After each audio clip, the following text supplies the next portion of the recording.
You know how life can sometimes feel like a storm, right? It can get unpredictable, totally overwhelming, and you just find yourself looking for some solid ground to stand on?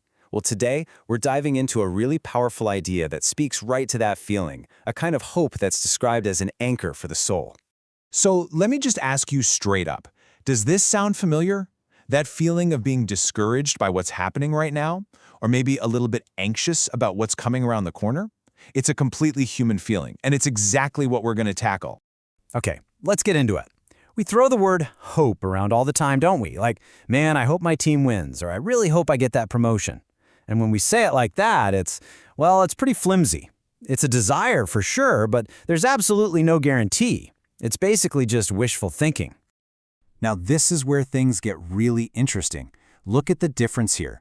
On one side, you've got that wishful thinking we just talked about. It's totally based on your circumstances, which, let's be real, can change in a heartbeat. It's fragile. But on the other side, we have what's called biblical hope. And this is a game changer. It's not based on what's happening around you, but on promises. It completely flips the script from a shaky "I hope so" to a solid, confident "I know so." So what is it really? Here's the core of it. It's a confident expectation.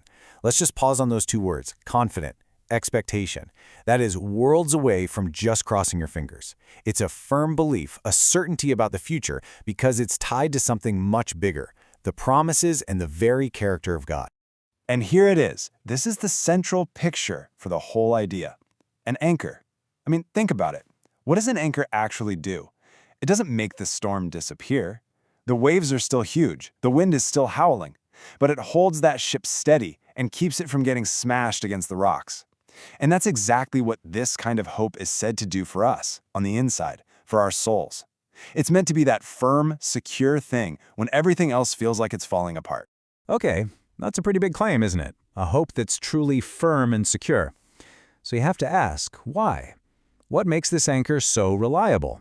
If it's not tied to our circumstances, what is it tied to? Well, the answer comes in two main parts.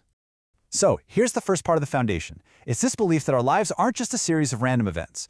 There's a bigger plan at work, and importantly, it's a plan for good things, for hope and a future.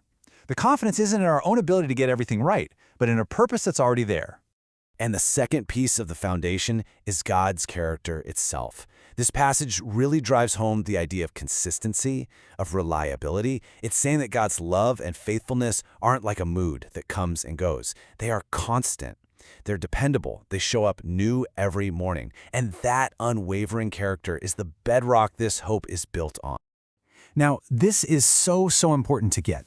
This kind of hope is not about putting on rose-colored glasses and pretending that bad things don't happen. Not at all. It's about acknowledging the pain, seeing the struggle for what it is, and choosing to trust in that faithfulness right in the middle of it. It's the strength you have during the storm, not some magic button to escape it. All right, so we figured out what this anchored hope is and what it's built on, but what's the payoff? I mean, what does it actually do in a person's life? This isn't just some abstract concept. It's meant to have real, tangible results. So let's look at the power of this hope in action. Okay, so check this out. There are three key results. First, a steady joy. And this isn't the same as happiness, which can come and go with your day. This is something deeper, something more consistent, because it's not tied to your ups and downs. Second, renewed strength.